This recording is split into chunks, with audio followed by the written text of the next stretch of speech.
Hi, this is Rob Bowron with Sharp College Football. Today, we're going to talk about the Penn State Nittany Lions, a team that has been a little bit in the wilderness the last two seasons. You wouldn't know it from looking at the record, but Penn State's finished outside of the top 10 in beta rank 2 seasons running.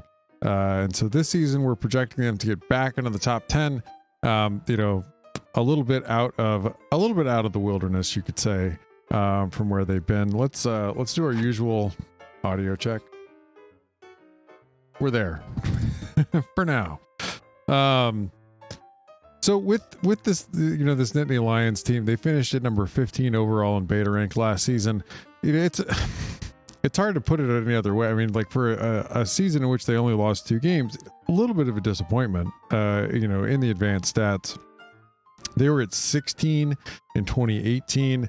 2 years not being a top 10 team. The culprit really has been the offense. The defense hasn't been a top 10 unit either, but the offense really has fallen off from where they were under Moorhead.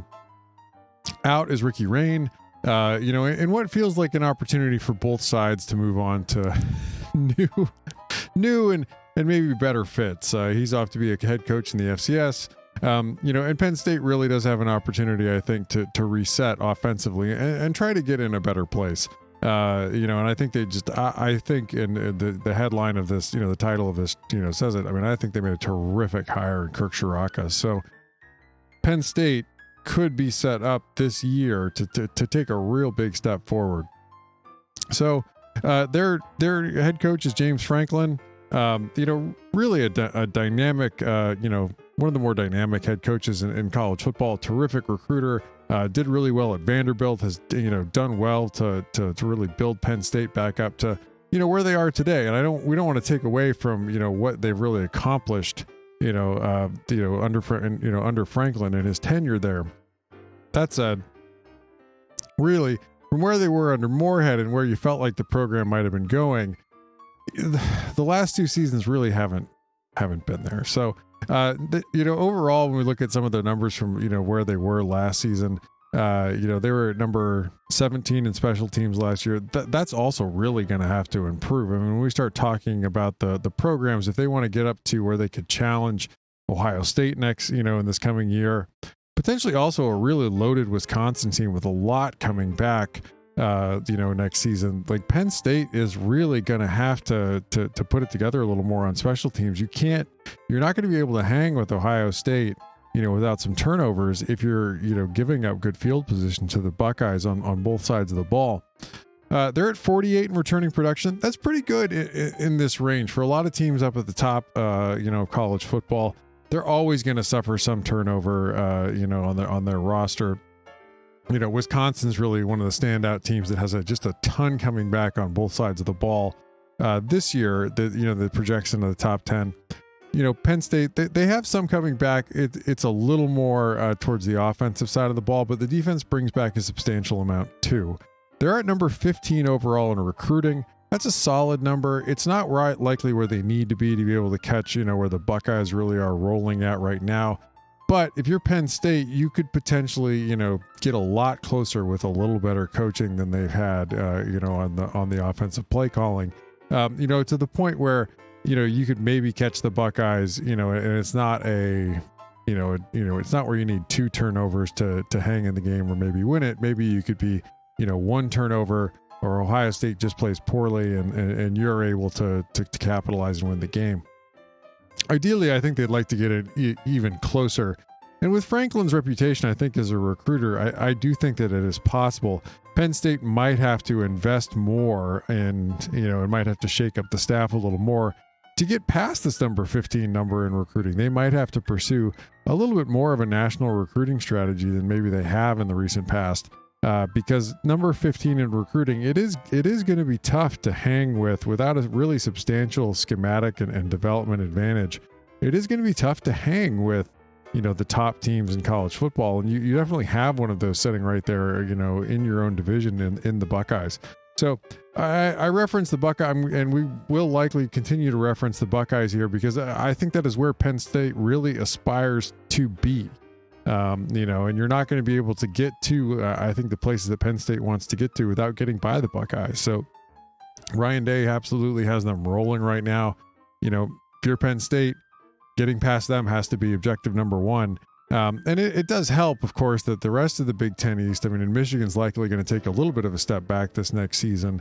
You know, the rest of the Big Ten East isn't overwhelming right now. You know, outside, I mean, Michigan State's certainly taking a step back. You know, I like what Indiana's really been able to put together and do, but Michigan is, you know, projecting to be just inside a top 20 team. Penn State really looks like a better team than the Wolverines coming into this year, but they got to really start putting it together, and Shiraka's got to really come through for them, you know, this season and get this offense, which really kind of ran into a ditch, going again. So let's go ahead and take a look at what some of those numbers are for them this past season offensively.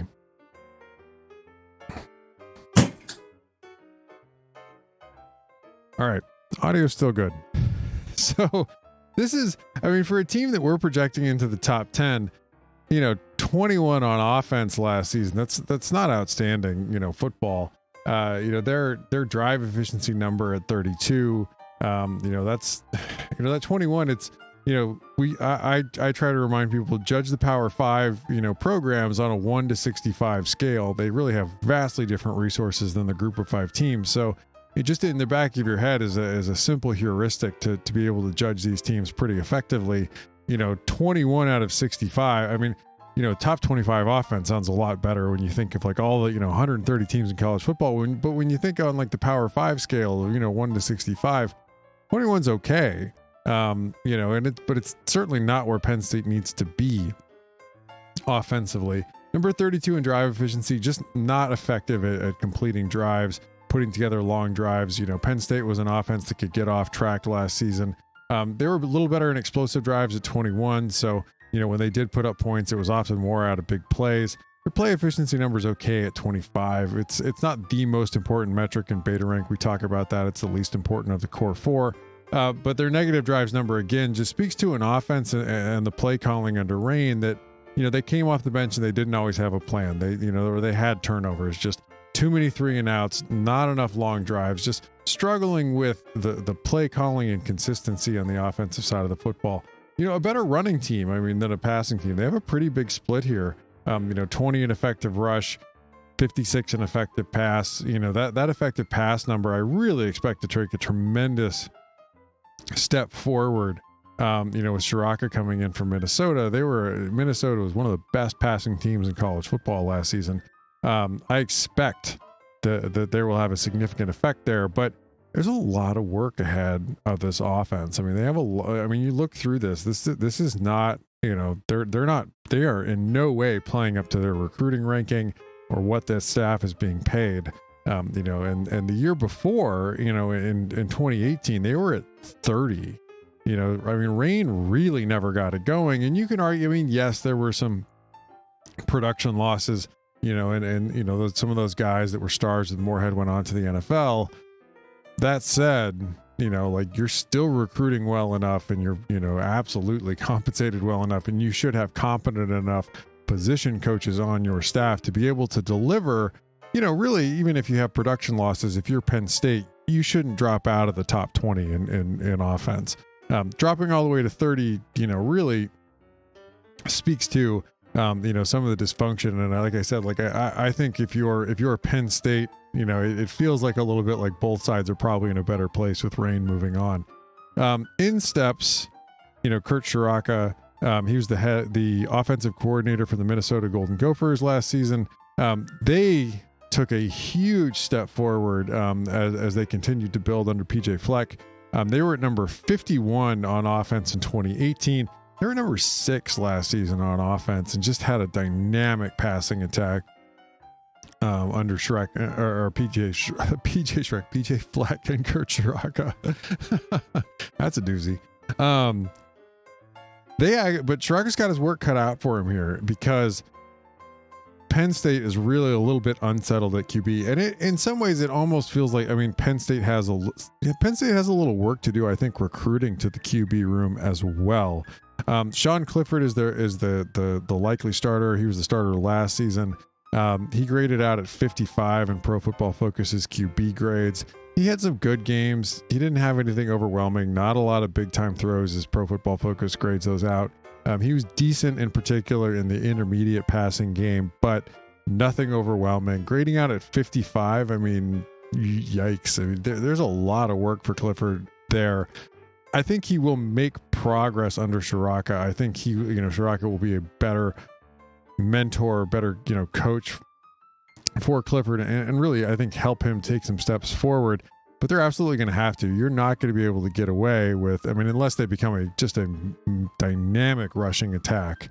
You're not going to be able to get away with and get an offense where they need to be with a passing, an effective pass grade in beta rank at 56. You're not going to be able to get where you want to be with an effective pass grade in beta rank at 30. Like, they need to jump into the top 20 in effective pass next season with Clifford and Shiraka calling plays. So my expectation is that they're going to be able to get there. A lot of what Minnesota did schematically worked, but Minnesota also had some terrific wide receivers that they developed.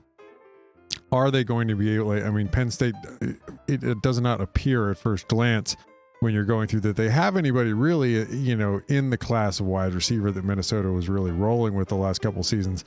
If you're Penn State, you're hoping you have some guys that can really, step in and fill those roles.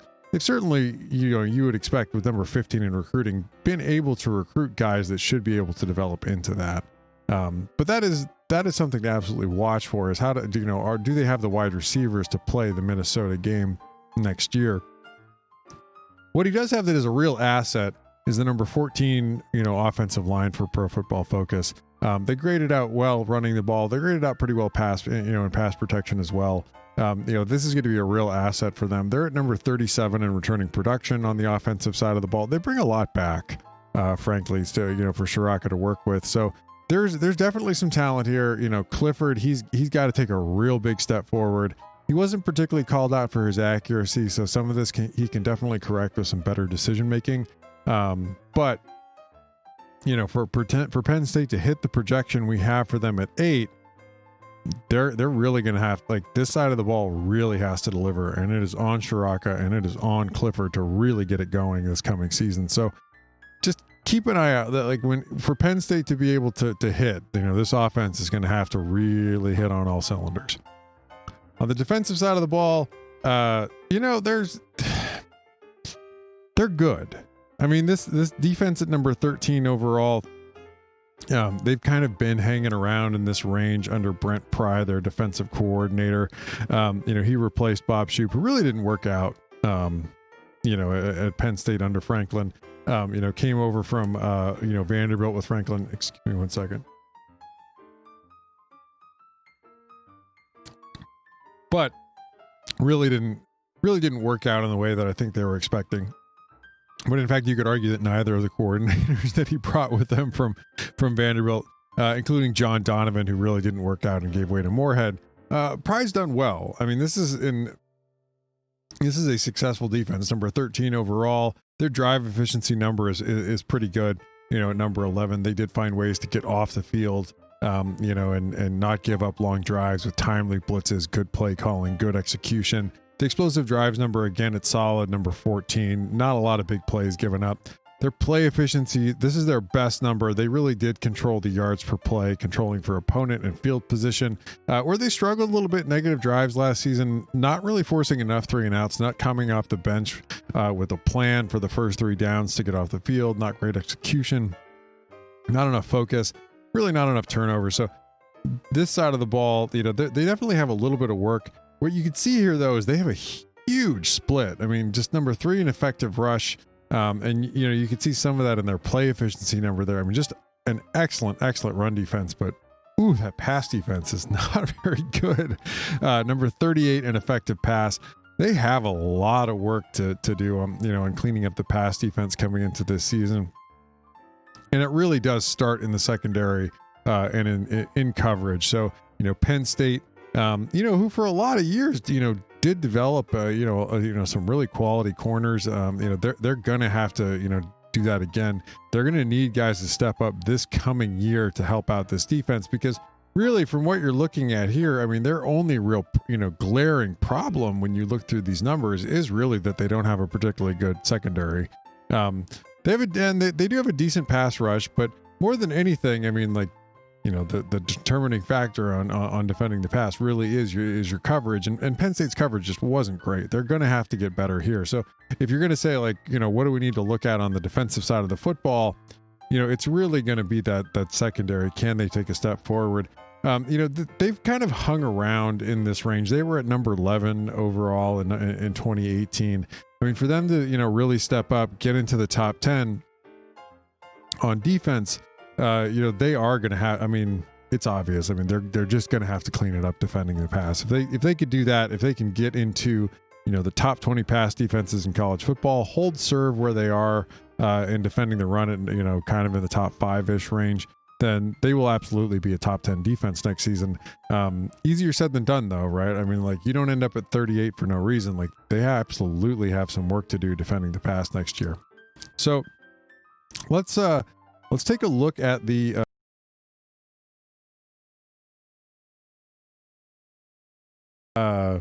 schedule that was. So we're not really going to get into what their projected maybe fall schedule was here for the Nittany Lions. They we're not sure if that will be the schedule that they end up playing in the spring or not. So this is the original schedule that we had for the Nittany Lions, so they it's not overwhelmingly difficult, to be frank. I mean, they really luck out in that they miss Wisconsin from the West. Wisconsin really projected as the far and away the best team in the Big Ten West next season, with everything that they have coming back. So the Nittany Lions, on a 12-game schedule against FBS competition, project almost at 10 wins. That's terrific, for this team. But it's also it's not like that would be a lot tougher to do in the SEC West or something along those lines. But the standout game there in non-conference is against Virginia Tech. They still would have projected to be a significant favorite over that Virginia Tech team. As you go through here, and you look at the Northwestern game, I mean, that's a game that could potentially, depending on where they end up with, Northwestern with everything they have coming back, the Indiana transfer quarterback in, the new offensive coordinator. Northwestern is a team that could potentially beat their projection. I would still have Penn State, likely as a touchdown favorite in that game. About a touchdown favorite at Michigan, that feels about right to me. I think that they are, Michigan, with everything that they lose, they likely are going to take a little bit of step back from where they were last season. And really, last season they weren't an overwhelming offense last year, under Josh Gaddis. So they are going to have to build up some guys, this season, and maybe the year after next is the year that Michigan might be able to take a step forward on offense. That Iowa game could be just a real bruiser to watch. Depending on where Penn State's offense is, Iowa's offense has been a little bit of a train wreck under Kirk Ferentz's son. That said, their defense has been absolutely terrific, and that could be a little bit of an old-fashioned Big Ten slugfest. But we definitely have Penn State favored in that game. They're about a touchdown underdog to the Buckeyes coming into this year. I might actually, I mean, by the time, that they play in the spring, if Justin Fields plays, I mean, that could be larger, to be frank. I mean, the beta rank, when we put together the projection model, I do compress the projection model, to really account for a little more uncertainty, about where the teams are. So I'm not going to project anyone to be, so amazingly good, even though there will be teams that will end up being, like LSU last season, or Alabama for much of the year last year, or Ohio State, or Clemson. The Buckeyes certainly look like they could be one of those teams again. This could be as much as 10 to 14 points if the Buckeyes live up and really beat things out. The Indiana game should be interesting. Indiana has been developing rather well. I really like what they have coming back. It just really depends on what their offense looks like with the new offensive coordinator stepping in, Nick Sheridan. Nebraska, I don't, we'll TBD on, where Nebraska sort of, susses out. I would still have Penn State. I think this is about right as about an 8-point favorite. But then, I mean, the schedule just really is, a little bit of a walk in the park down the back stretch. Mel Tucker, made a really good defensive coordinator hire, kept in addition, Scotty Hazelton from Kansas State, in addition to keeping a lot of, the really good defensive staff that, had already been there with D'Antonio. Unfortunately, he also brought his offensive coordinator from Colorado, and that we believe was a bit of a mistake. The offense really never got going for the Buffaloes. It's really been a problem in East Lansing. I don't expect it to get any better, next season. Maryland and Rutgers, I mean, there's not really that much to say. I mean, this nearly 4 touchdowns in both cases for those games. I mean, really feels about right for it. So, my expectation is that, the Big Ten slate will likely stay the same, for the Nittany Lions.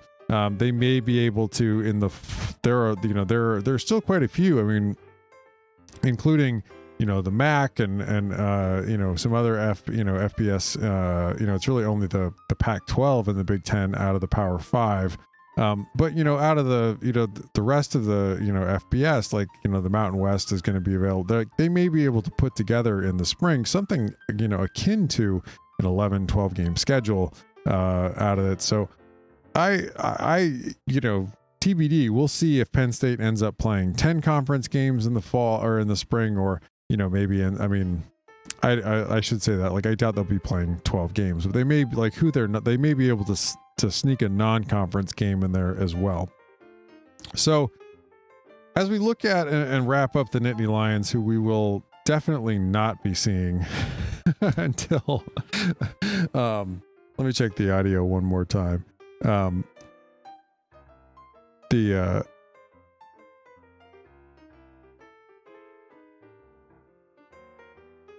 All right, we're good. So we will not be seeing the Nittany Lions until the spring.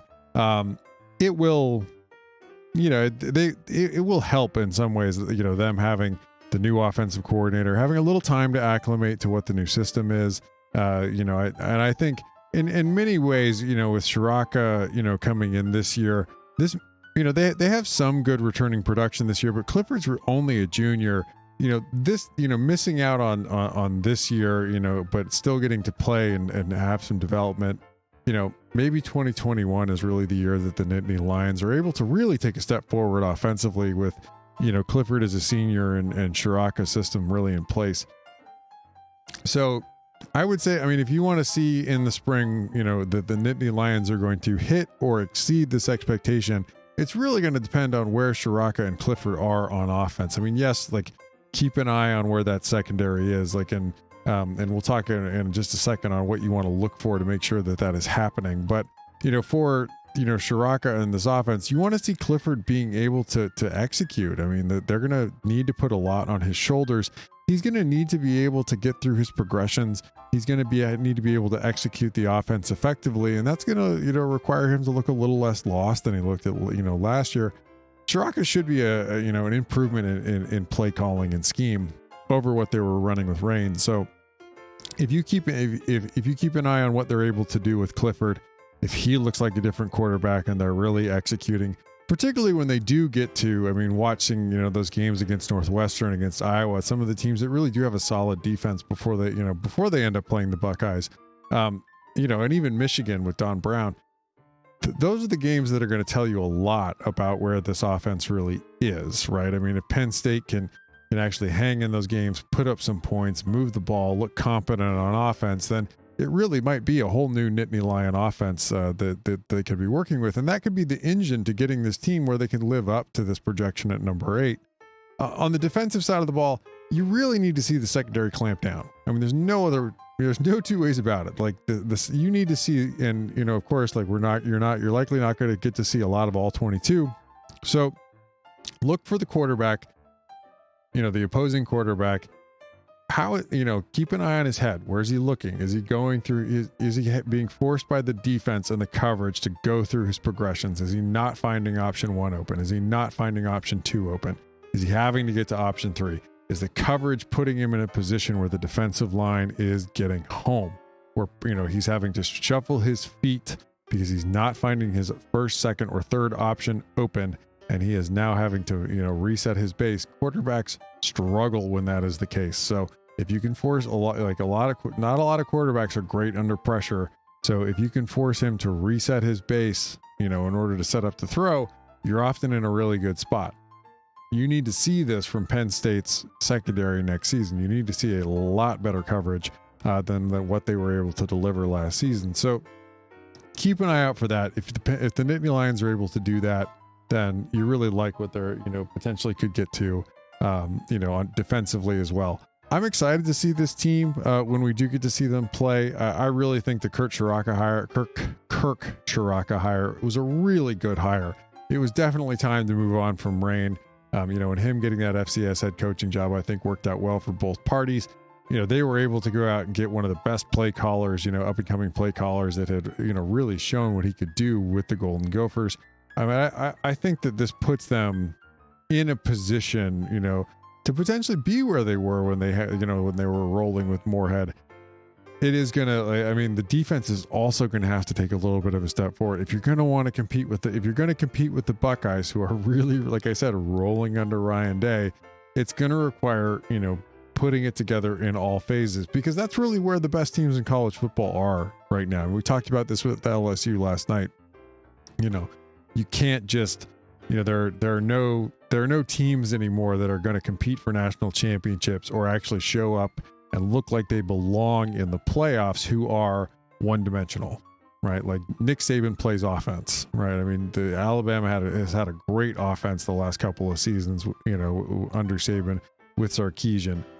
You are not going to get away with just having, like a ho-hum offense. But the flip of it too is, like Lincoln Riley is an excellent, like you can't just, not that Penn State, is anywhere near as bad defensively as Oklahoma has been, but you're also going to need, in order to compete, you're going to need to have a defense that's in the top 10 too. And they have a lot less work to get there on the defensive side of the ball. But, if you're the kind of team that can put up points and really force teams into passing, you don't want your passing defense to be the sort of weak underbelly of your team. And that's what they were for the Penn State defense last season. So I think Franklin made a really smart hire. It shows that I think he really got what needed to be done. And if they can continue to progress like that, where he makes hires like that to fill in, I think he will continue to have a bright future in Happy Valley. So that's what to keep an eye on with the, Penn State next season. But next we're off back to the SEC, I believe. I think it's A&M. Dave, I really should have this handy up. It is. So we are back to the SEC tomorrow to cover Texas A&M. A team that if you look at the wins and losses, people are like, what do you mean you have Texas A&M projected in the top 10? A&M brings back a lot. We talked about Wisconsin bringing back a lot. Wisconsin brings back a lot off a team that was really performing. A&M brings back a lot in a way where they weren't winning games because they were playing a really tough schedule, but they played pretty well. And now we're sort of projecting them to take that kind of step forward, under Fisher. A really interesting team to see. They're not quite like 20, was it 2016, 2015 Washington, and then 2016 they take that step forward and go to the playoff. This is, they're somewhat akin to that. Washington was playing in heading downhill Pac-12. A&M is in the, knock your head against the wall SEC West. So it's a little easier to struggle, I guess, in a way, in the SEC West, and not, have a record that doesn't reflect how good of a football team you really are. So we're going to cover them tomorrow. That should be a fun one to cover. I'm excited to really dive into the Aggies. So let's wrap it up. You can find all the stats you just saw and really a lot more at sharpcollegefootball.com. everything that you have from BetaRank is available there. We have many reports. You can download them into PDFs, print them off, but you can sort them to just look at your team or just look at your conference or look at every team in college football. And we have, reports that look at, your team's metrics over time. We have, reports that you can compare and look at specifically your team in a matchup simulator against another team, whether it be from this year or prior years. So that's all available along with all our 2020 projections. We have it all put together in Google Data Studio there. I'm Rob Bowron. I'm the econometrician behind BetaRank. I tweet out from @BetaRankFB. I also handle the tweets from @Sharp College Football. We have a Pac-12 podcast at 12 Pack Radio, and you can find all the back episodes of that podcast at sharpcollegefootball.com/12 Pack Radio. Thanks so much for tuning in. Stay safe out there, and we will see you again tomorrow when we cover the Aggies.